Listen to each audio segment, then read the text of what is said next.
Nihal Sarin yang menjadi pecatur pengganti Gukes di turnamen Tata Steel Chess India 2026 secara mengagumkan keluar sebagai juara dalam sesi rapid.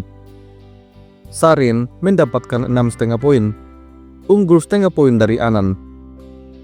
Pada kesempatan ini, kita akan melihat game terbaik dari Nihal Sarin ketika mengalahkan pecatur Amerika Wesley So hanya dalam 23 langkah. Sebagai putih, Wesley So memulai permainan dengan E4, lalu Sarin mendorong E5 untuk mengontrol petak center. Setelah itu, Wesley mengembangkan kuda C3. Ini adalah pembukaan Vienna, sebuah pendekatan yang cenderung pasif.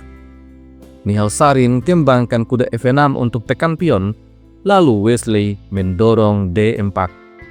Pion makan pion, mentri makan pion, selanjutnya kuda serang mentri, maka mentri mundur, lalu gajah C5. Sampai di posisi ini, hitam sedikit lebih unggul. 3 perwira hitam telah keluar, sedangkan putih baru mengeluarkan 2 perwira. Ini adalah konsekuensi dari mentri keluar terlalu cepat. Di langkah selanjutnya, Wesley So menekan pion, maka Nihal Sarin segera rokade untuk amankan raja. Lalu Wesley mencoba untuk memberikan ancaman skakmat. Tapi Nihal Sarin punya balasan, kuda H5. Gajah dan mentri terancam.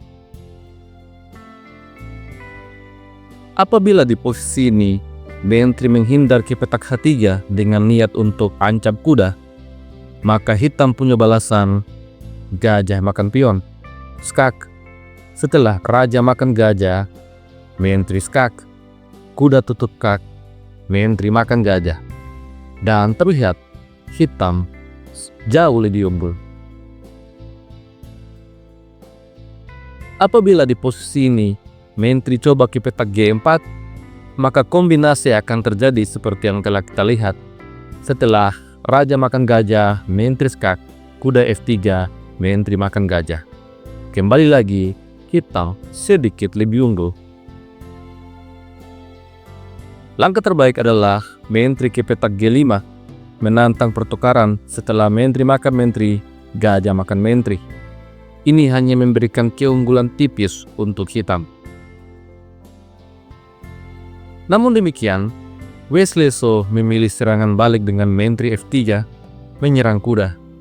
Kemudian, Nihal Sarin memberikan ancaman dengan mentri H4.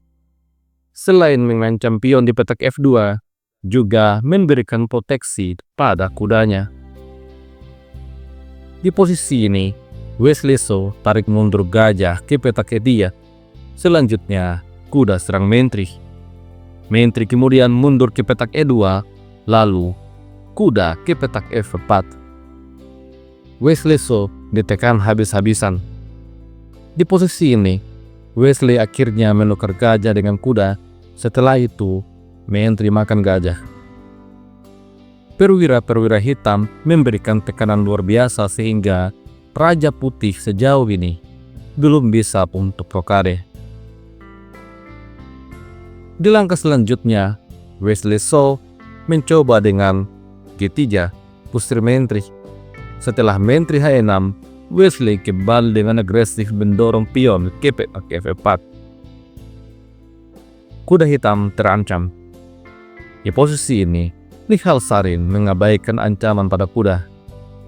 Dia mainkan gajah makan kuda putih. Sebuah langkah yang begitu menarik.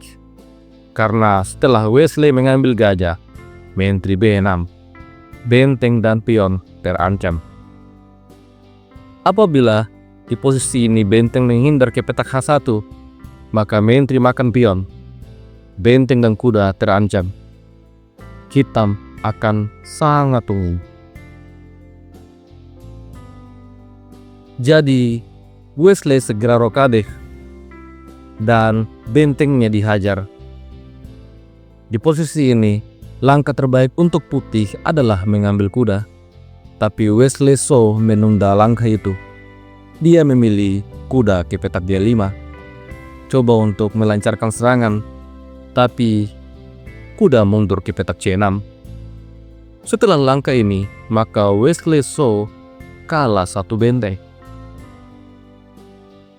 Permainan kemudian berlanjut. Wesley mendorong pionnya ke petak E5. Setelah itu, menteri mundur C5, kuda F6, skak. Wesley membuat pengobalan kuda, dan tanpa keraguan, Nihal Sarin mengambil kuda. Setelah itu, Wesley menyerang raja, skak, tapi raja sembunyi ke petak H8. Di posisi ini, Wesley kembangkan gajahnya ke petak D3, mencoba untuk memberikan ancaman skakmat ke depannya. Dan di posisi ini, Nihal Sarin mengorbankan kudanya. Gajah dan menteri terancam. Tentu saja, pion makan kuda, langkah terbaik. Dan selanjutnya, menteri makan pion. Wesley So coba untuk memberikan ancaman skakmat, tapi Nihal Sarin punya balasan menteri G5. Raja kemudian menepi ke petak B1, namun setelah itu H6. Dan cukup sampai di sini, Wesley So akhirnya menyerah. Dia kalah segalanya, kalah waktu, kalah perwira, kalah pion.